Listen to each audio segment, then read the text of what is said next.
Olá, começa agora mais um podcast do Feiras e Negócios. E hoje recebendo uma pessoa muito querida, um amigo querido, Rodrigo Goulart, o nosso vereador do setor de feiras, que é uma pessoa incrível no que faz. Thaís, a sua apresentação. É com muito prazer que recebemos então aqui o Rodrigo Goulart. E o Rodrigo é empresário e político brasileiro formado em medicina veterinária e ele é também do Partido Social Democrático, cumpre seu segundo mandato como vereador da cidade de São Paulo, é diretor adjunto também da Abracel, Associação Brasileira de Bares e Restaurantes. E olha só, ele é o filho mais velho do Antônio Goulart dos Reis, também foi nosso vereador e posteriormente foi deputado federal. Rodrigo recebeu mais de 31 mil votos nas eleições de 2020. Rodrigo, é um prazer ter você aqui conosco. Prazer é meu, é muito gratificante estar aqui mais uma vez falando para o Feiras e Negócios e agora no podcast com a Thaís, com o Cacá. O Cacá é um grande amigo e que mostra tudo o que acontece no nosso setor de feiras e eventos de negócios, e eu tenho muito prazer em trabalhar por esse setor, em todo tipo de política pública relacionada aqui ao município, mas também a gente levando, né, Cacá, pelas esferas estaduais e federais também. Rodrigo, para contextualizar um pouco o que disse a Thaís, você tem um trabalho muito importante, filho do meu amigo Antônio Goulart, o que foi vereador e hoje deputado federal pelo PSD, Partido Social Democrata. Como é que foi essa história dentro de casa? Você pegou o gosto pela política por conta do seu pai, que é uma pessoa muito querida. Aliás, seu pai foi autor do livro Haja Coração, 100 anos de Timão. E haja coração toda a glória do Timão. Atualmente é conselheiro vitalício do Corinthians e deputado federal. Como ele mesmo diz, minhas histórias, o Corinthians e a política se confundem. Bem, em suma, eu gostaria de saber o seguinte: que você resumisse um pouco essa trajetória. Como é que começou o seu interesse pela política, com a história do seu pai? Você também é corintiano? Graças a Deus, viu, Cacá? Sou corintiano sim, também estou conselheiro lá do Corinthians, fui eleito na última eleição que tivemos, a última eleição de diretoria e também do conselho, mas meu relacionamento com a política, eu nasci, meu pai já estava totalmente engajado na política, e eu brinco que eu acabei optando pela política para estar um pouco mais perto do meu pai, porque a nossa vida, eu tenho um filho hoje de quase 5 anos e infelizmente, a gente praticamente não vê o crescimento do filho, né? Nesses 5 anos eu já estava vereador. E da mesma forma com meu pai, então, meu pai, eu brinco com o pessoal na Câmara, que o primeiro trabalho dele na Câmara Municipal foi depois da eleição de 88, na primeira eleição do Antônio Carlos Caruso quando vereador. E eu brinco que desde essa época eu já frequento ali a Câmara. Então, eu desde muito criança, e antes disso meu pai já trabalhava com deputados, então na Assembleia Legislativa, tudo. E eu já desde criança acompanhava essas caminhadas dele, principalmente aos finais de semana, né, que durante a semana tinha a escola, e aos finais de semana andava muito com ele, fazia as visitas, já participava. Eu costumo falar que eu já atrapalhava as reuniões, né, quando criança eu ficava fazendo barulho, correndo atrás das outras crianças, tudo, mas eu acabei me apaixonando, gostando muito desse trabalho político, e foi quando meu pai deixou de ser vereador na eleição de 2014, eu acabei, na nossa tratativa com um grupo eleitoral, grupo político, optando em ser candidato em 2016. Foi então a minha primeira eleição, em 2020, a segunda eleição. E nós tivemos, por todo esse período desses mandatos, os 5 mandatos que meu pai teve como vereador, e no mandato que ele teve como deputado federal, aprendendo muito. E o que a gente diz é que a melhor faculdade é um umbigo no balcão, né? É uma frase que meu pai sempre utiliza. Então, eu aprendi muito na prática durante esses mandatos dele. Eu acredito que a gente tem desempenhado um bom papel à frente desse trabalho do nosso mandato, exatamente por isso. Não só o que a gente aprendeu na teoria, mas muito pela prática da vida pública, a vida política. Quase no DNA ali, né? Com certeza. Aproveitando isso que você falou, essa frase, ou melhor, a história é ter um umbigo no balcão, uma curiosidade. Sim. Quando eu conheci seu pai, eu já entrevistei ele várias vezes, Sim. e eu sempre admirei muito a trajetória dele. Ele é considerado o maior colecionador de cachaça do Brasil, né? Exatamente. Quantas garrafas ele tem lá hoje? Hoje ele deve estar com aproximadamente mais de 42 mil garrafas de cachaça. Que coisa. Isso é as que ele guarda, fora o que toma também. Que a gente toma também, né? É bom a cachaça de vez em quando. É muito legal. Mas ele tem realmente muitas histórias. Ele coleciona cachaça, facas, rádios antigos também, então... A gente adora a comunicação, né, Cacá? Você sabe. Então, e os rádios que ele tem, todos os rádios muito antigos e todos eles funcionando, todos eles a válvula. E a gente tem essa tradição também na família. Então, é um grande colecionador. Que é muito legal. Rodrigo, voltando um pouco agora para a tua atuação na política, você foi o relator do projeto de lei 586, que propõe a revisão da lei do zoneamento na cidade de São Paulo. E eu queria que você colocasse aqui um pouco o que te mais motivou, né, para entrar nessa proposta de revisão, levando em conta as pautas mais urgentes que são hoje discutidas globalmente, que é a preservação ambiental, as ações de sustentabilidade e também o desenvolvimento econômico da cidade.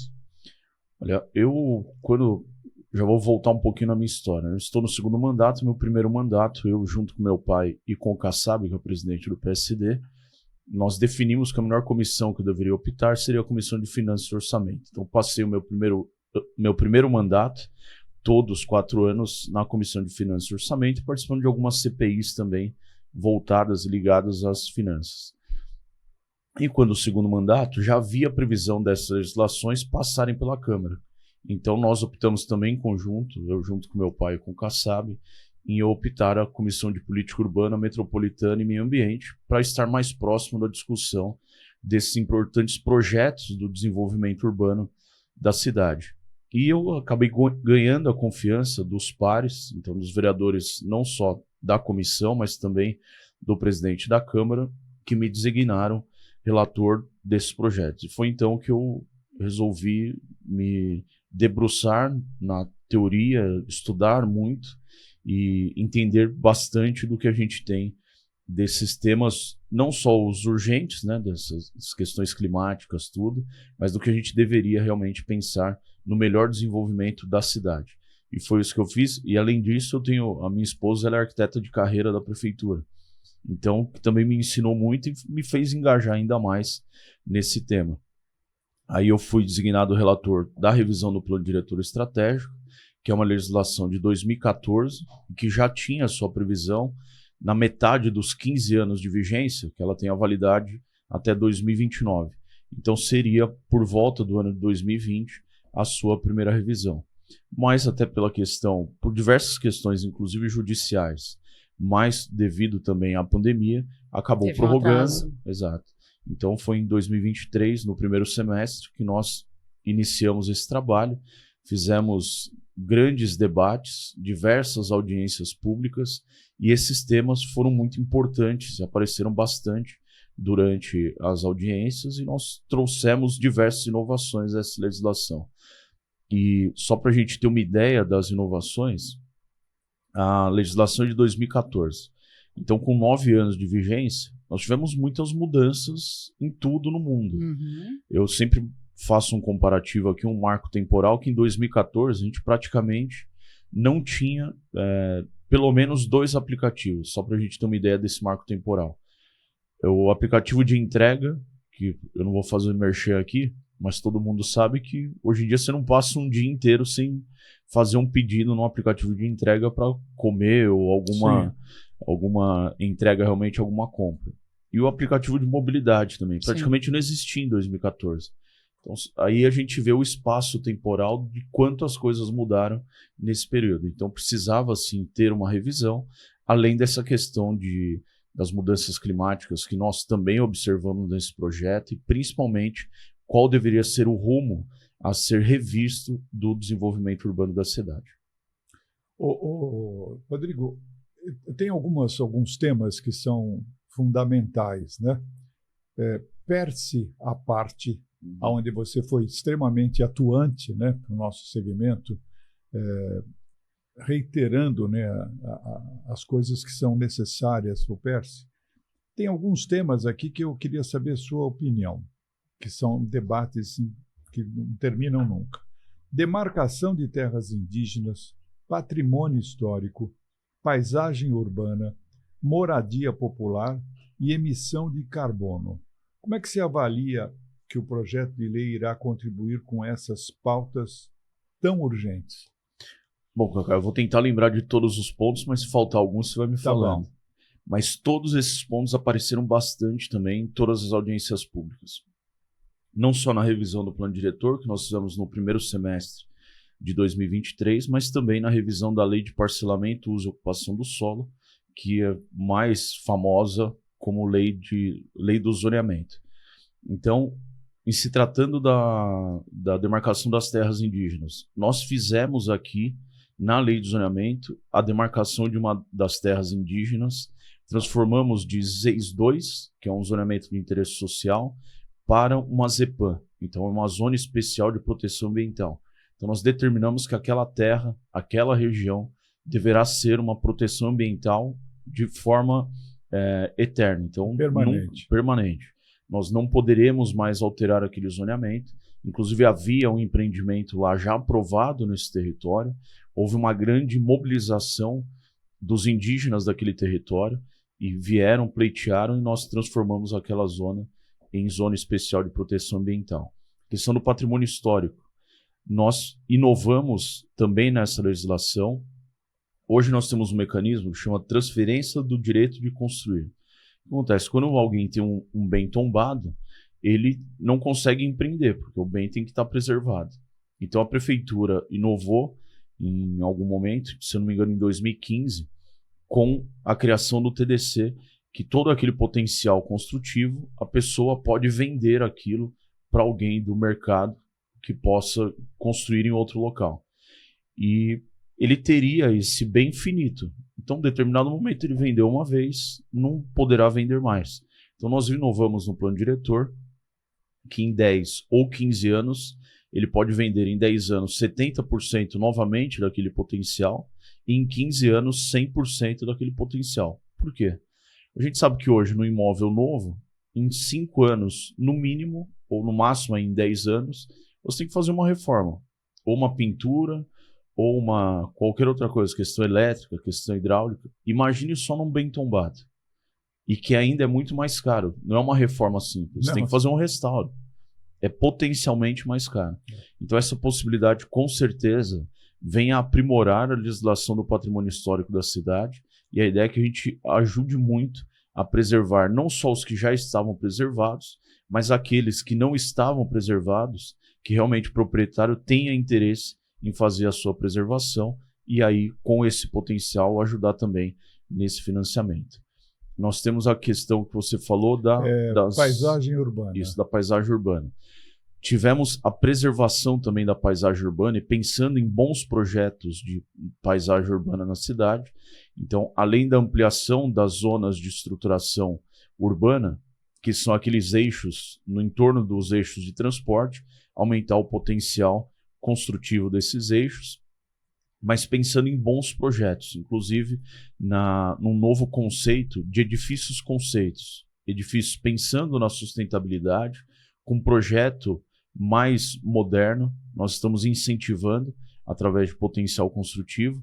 Além disso, a preservação também de algumas vilas e alguns bens da cidade que tem realmente aquela beleza da paisagem urbana, uma conexão com a paisagem urbana de algumas regiões da cidade. Então, também nós preservamos algumas regiões da cidade com essas características de paisagem urbana. Você falou também da emissão de carbono. Posso só fazer uma interferência aqui com relação a essa questão que você fala do potencial construtivo. Na votação, a gente teve a oposição, as pessoas que votaram contra ali, com receio dos prédios ficarem nesse potencial construtivo mais altos ainda e que poderia ter um problema de mobilidade, né, na questão de trânsito. Sim, Como sim. é que você vê a solução para equilibrar esse potencial construtivo com o trânsito?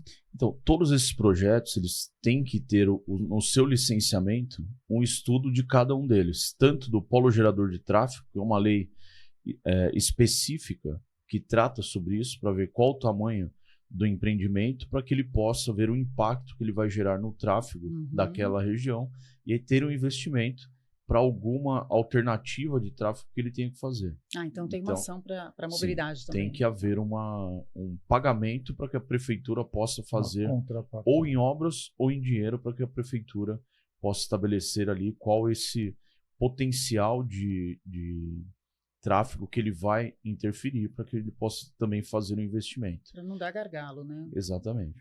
Então é feito dependendo do tamanho do empreendimento. Tá? Obrigada. Sobre a questão da ambiental, aí, da emissão de carbono que você falou, nós obrigamos agora todo novo empreendimento a fazer o plantio de espécies arbóreas. Antigamente não, até a revisão dessa legislação, poderia ser compensado em outro local. Mas o que acontece? Aquele empreendimento é lá, ele é construído, é incorporado, mas a sua compensação poderia ser em outro lugar.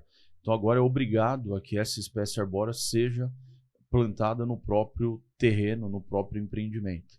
Nós estamos incentivando novas áreas mais permeáveis, com projetos mais urbanos, com praças urbanas também, que tenham um impacto menor, né? Que a gente possa, se a gente pensar aqui em algumas capitais do mundo, você vê mesmo Nova York. Nova York se atravessa um quarteirão por dentro de um empreendimento. Né?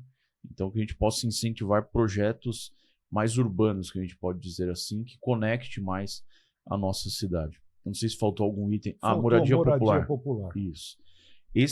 Essa foi a revisão que nós mais incentivamos a construção de habitação de interesse social. Então, qualquer e toda a zona da cidade que nós tivermos tem um incentivo à construção de moradia popular. Só para você ter uma ideia. Se nós pegarmos aqui os eixos de transporte, que são esses que têm o maior potencial de construção da cidade. Antes, você tinha um coeficiente de aproveitamento de até 4 vezes o tamanho daquele terreno. Se hoje houver habitação de interesse social também, então de 4 você vai poder chegar até mais 5 vezes. Então você tem esse coeficiente de aproveitamento, esse potencial construtivo, de até 9 vezes, sendo que mais da metade é para habitação de interesse social. E nós somos muito criticados quando demos todo esse incentivo, só que também havia a crítica do seguinte: Pinheiros, se a gente pegar aqui o eixo da Rebouças, regiões, né? Cresceu demais e não tem habitação de interesse social. Realmente, cresceu demais, mas se a gente não der um incentivo para a construção de habitação de interesse social, nós vamos continuar não tendo habitação de interesse social. Então foi isso que nós fizemos. Além disso, a questão dos empreendimentos de habitação de interesse social, que a gente pode fazer em qualquer zona da cidade com muito incentivo. Então é isso que nós estamos buscando e, além disso, nós já temos alguns projetos que já estão em prática, como o Pode Entrar. O Pode Entrar hoje, a prefeitura pode comprar do setor imobiliário, do privado, essas unidades ou prontas ou em construção, para que a gente possa atender essas demandas ainda que nós temos, né, da habitação de interesse social na cidade. Então, um projeto muito inovador e que tem servido de modelo não só para o Estado, mas também para o governo federal. Então, um projeto inovador aqui da prefeitura e do prefeito Ricardo Nunes. Cacá e Rodrigo, vocês veem que essa questão vai ajudar num problema grande que a gente tem, que é de déficit de moradia? Com certeza. Com certeza, nós já temos... Não é uma migração, então, é uma inclusão de quem está sem moradia. Só no Pode Entrar, nós já tivemos o chamamento para 20 mil unidades prontas, 20 mil unidades em construção, teremos mais 5 mil de unidades prontas e o projeto que até o fim do ano a gente consiga lançar ainda mais 20 mil em construção. Só aí já são 45 mil novas unidades compradas pela prefeitura da iniciativa privada. E fora isso, todo esse incentivo que nós estamos dando para que a iniciativa privada construa essas moradias em todas as regiões da cidade. Então, é uma acredito luta, que né? Porque deve ter algum certo preconceito aí em algumas regiões para moradia Exato. popular, E né? muitas das críticas que a gente vinha recebendo, falar, pô, o desenvolvimento, teve muito prédio, mas não teve habitação de interesse social. Mas a gente sabia que o interesse de quem via com esse tipo de crítica não era a construção da habitação de interesse social. Entendeu? Usava aquilo apenas como discurso.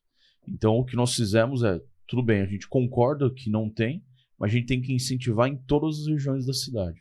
É isso que a gente fez e a gente acredita que com esses incentivos a gente realmente tenha a construção e o desenvolvimento também dessas habitações de interesse social nas regiões, vamos dizer assim, com 1 metro quadrado mais caro na cidade também.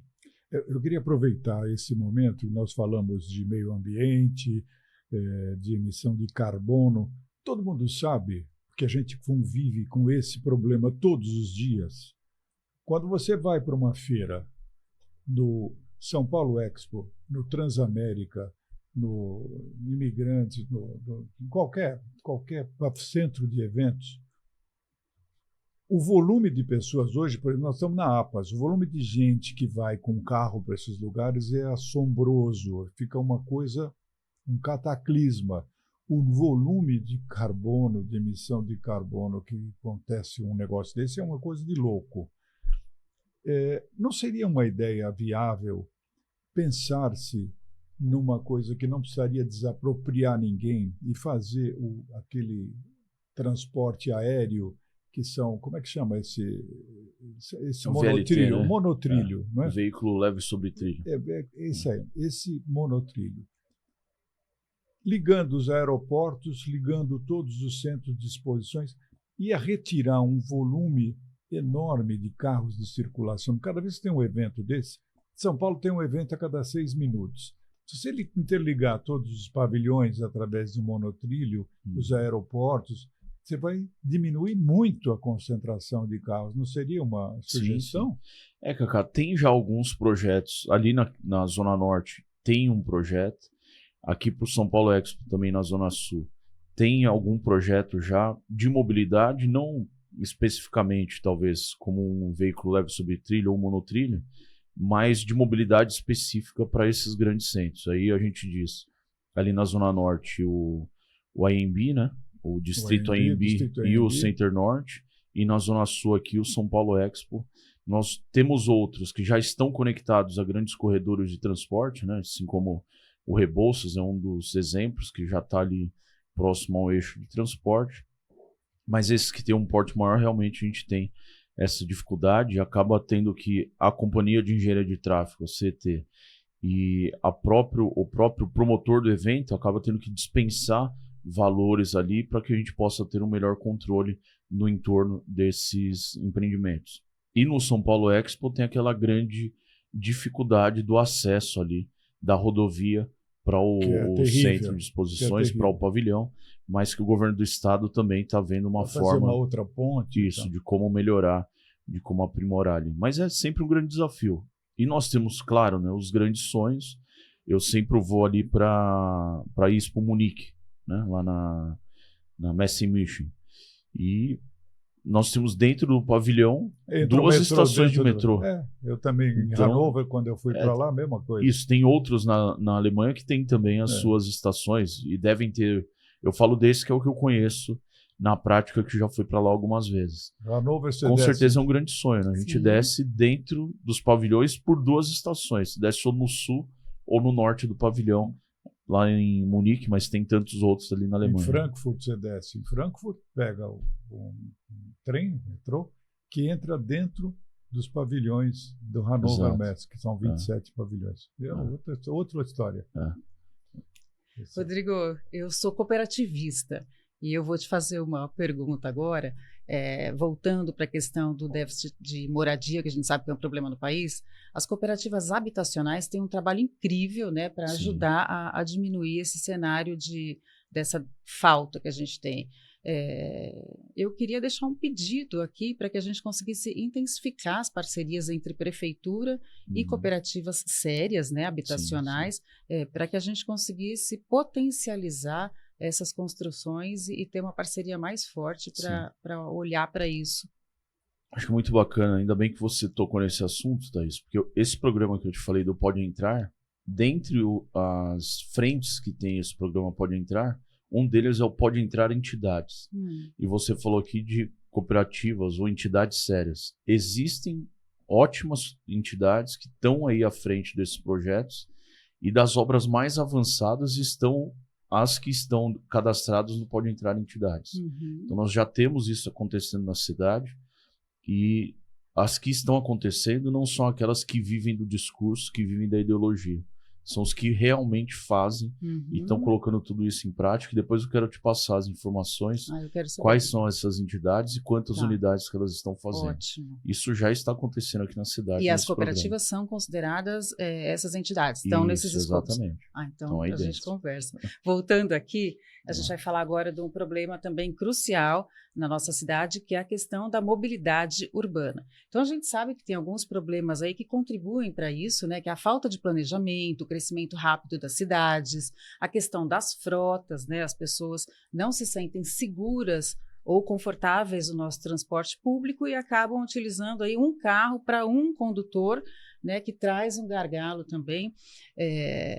E tem uma outra questão, né, Rodrigo, que são as pessoas que optam por transitar a pé.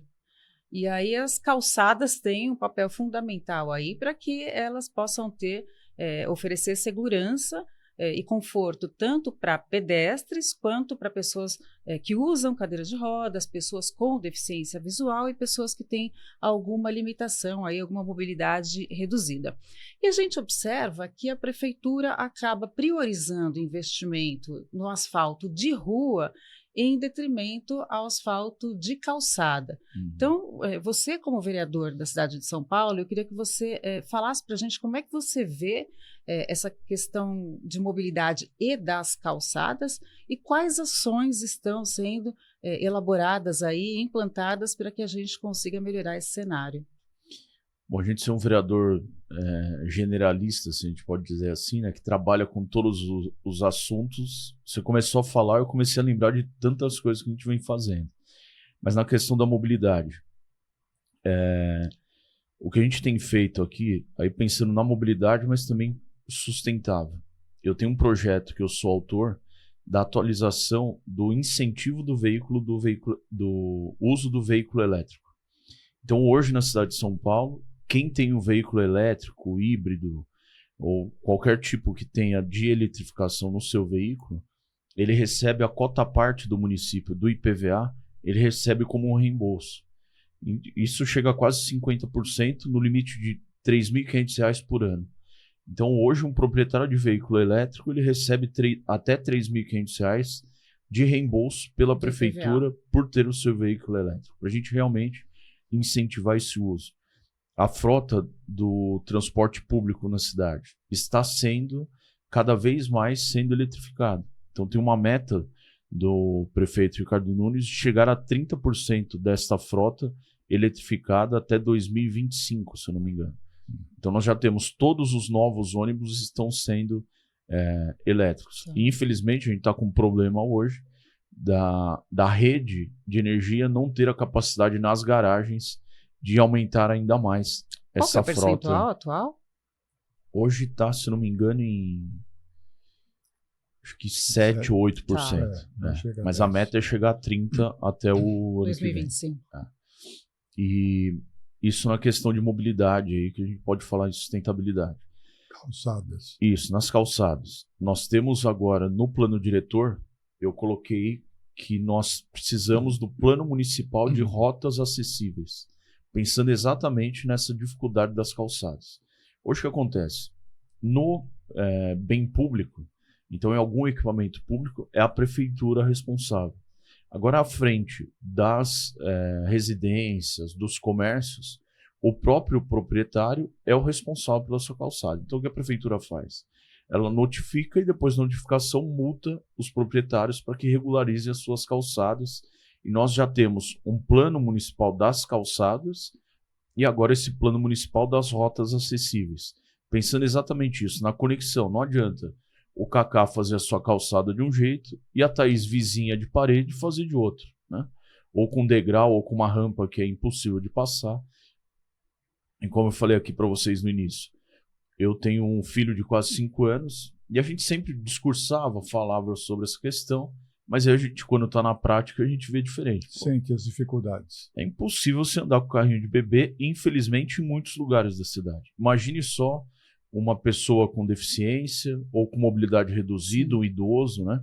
Então, a gente tem implementado esses planos, a prefeitura tem investido na construção, na regularização de muitas calçadas dos seus bens públicos, mas lembrando que a gente precisa muito da conscientização dos proprietários privados também nessa questão da regularização das suas calçadas. E onde a gente tem aí, a gente vê alguma dificuldade, a gente aciona também a subprefeitura para que notifique e oriente, né, que os proprietários façam dentro já desse de um padrão, né? A gente tem todo um padrão dentro desse plano municipal das calçadas, tem cartilhas explicativas já com todas as determinações dentro desses padrões que a prefeitura determina. Então, só para a gente esclarecer aqui para a nossa audiência, quando a propriedade é privada, a prefeitura não tem a responsabilidade de corrigir os vícios daquela calçada. Ela então, notifica, mas ela notifica, orienta, notifica e se for o caso, até multa o proprietário para que regularize. É uma forma, eu acho que, democrática de cada um cuidar do seu quintal. Né? Exatamente. Deixa eu perguntar uma coisa importante para você. O assunto de segurança pública, que é uma coisa que deixa todo mundo de cabelo em pé. Nós temos algumas propostas para combater a violência e segurança do cidadão.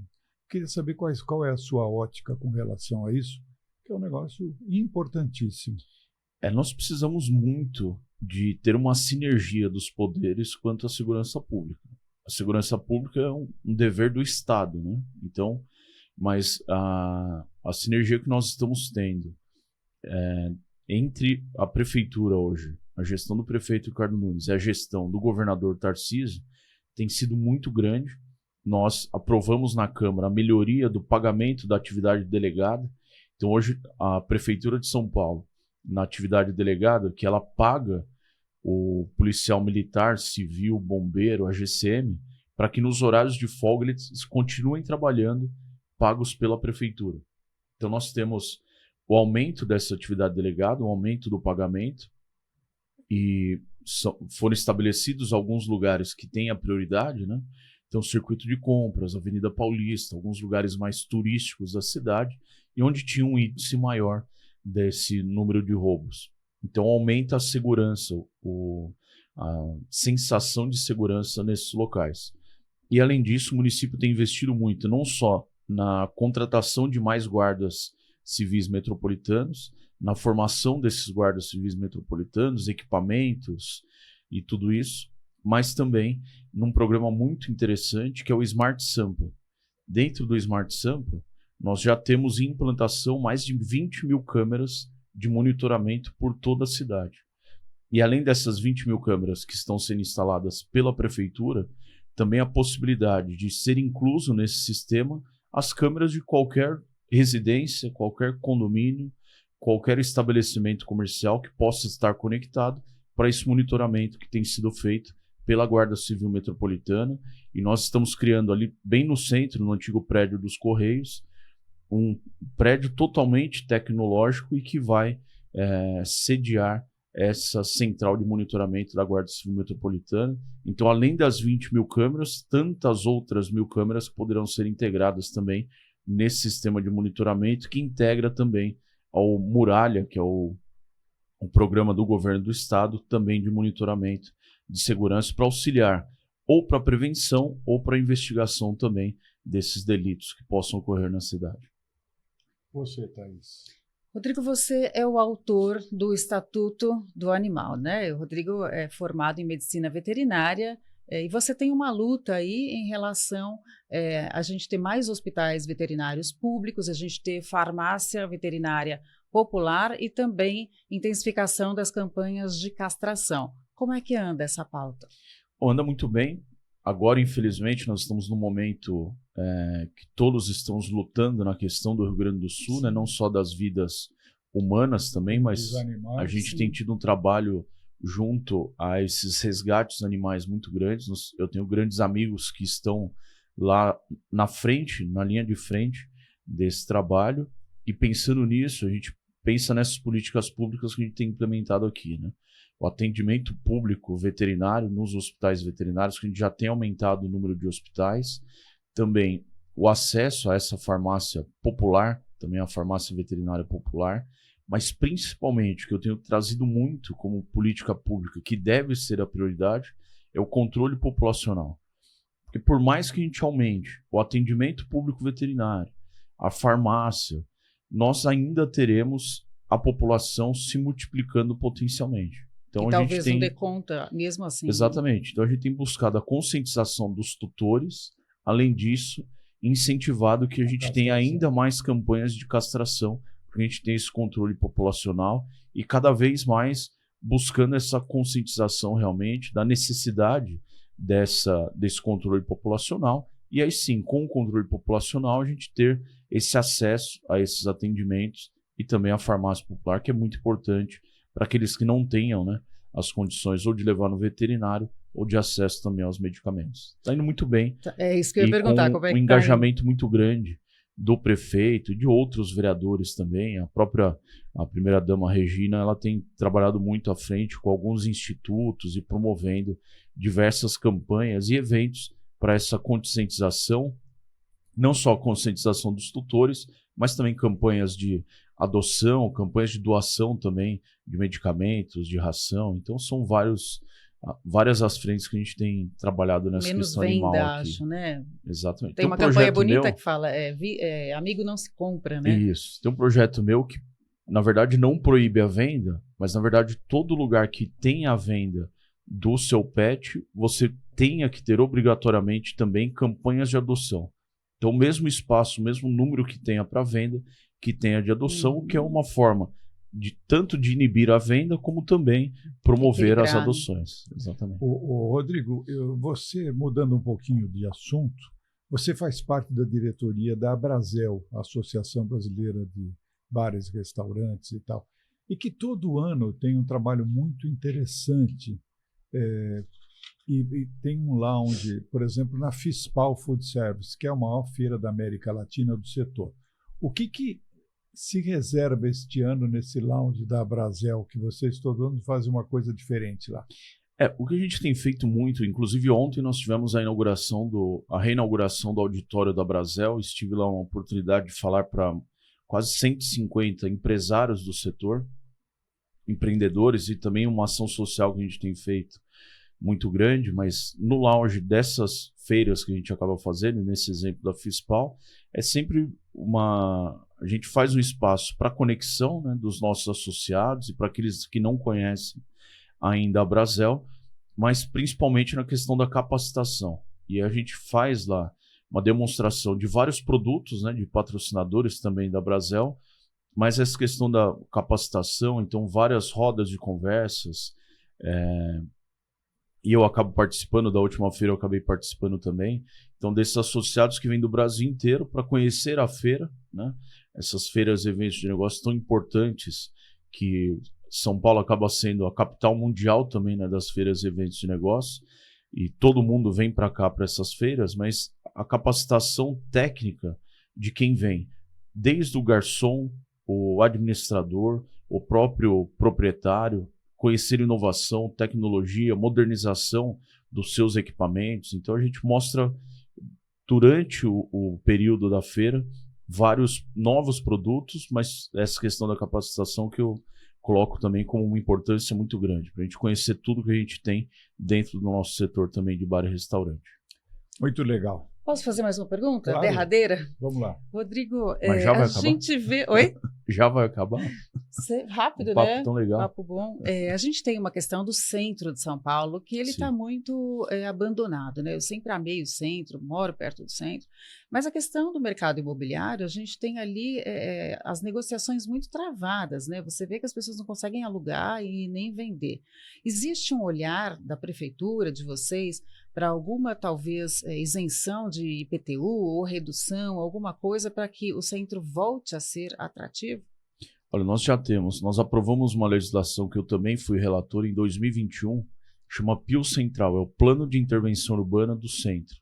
E depois disso já temos muitas novas construções, além do Pio Central. Tivemos o Retrofit e o Requalifica, que são 2 projetos para construções já feitas, já prontas, né? para que tenha o seu restauro, a sua requalificação, mudança de uso, inclusive.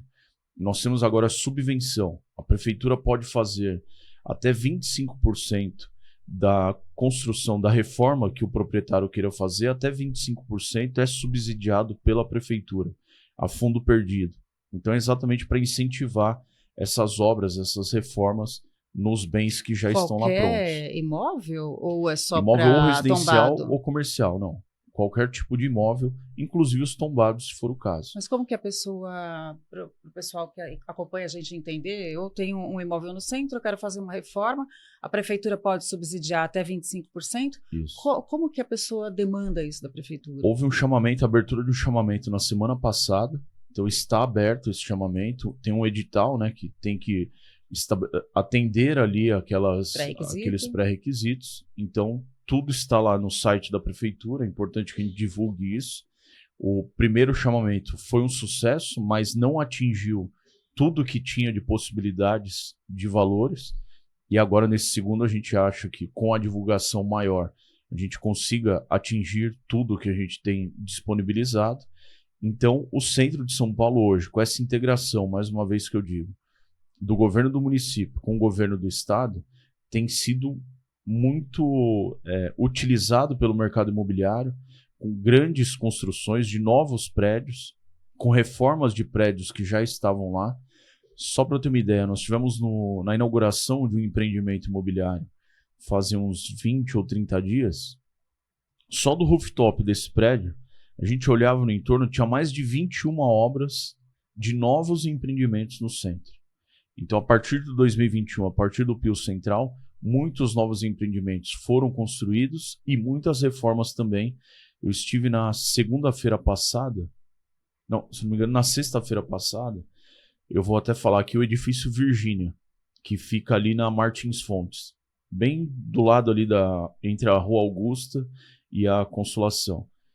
Você tem que ver o que vai virar aquele edifício Virgínia, uma esquina, um prédio bem antigo, se não me engano, da década de 40, está sendo agora reformado, com unidades habitacionais, vai ficar um projeto maravilhoso e terá a subvenção do município. Então nós temos lindos e grandes projetos em todo o centro, e não só residenciais, mas também comerciais. Tem algumas empresas que já estão vindo para o centro também, porque a gente tem toda a infraestrutura urbana lá no centro, de mobilidade, de equipamentos públicos, e a gente precisa realmente retomar. E um grande projeto do governo do estado, que é a vinda da sede administrativa do estado lá para o centro, lá para Praça Princesa Isabel, vai acontecer.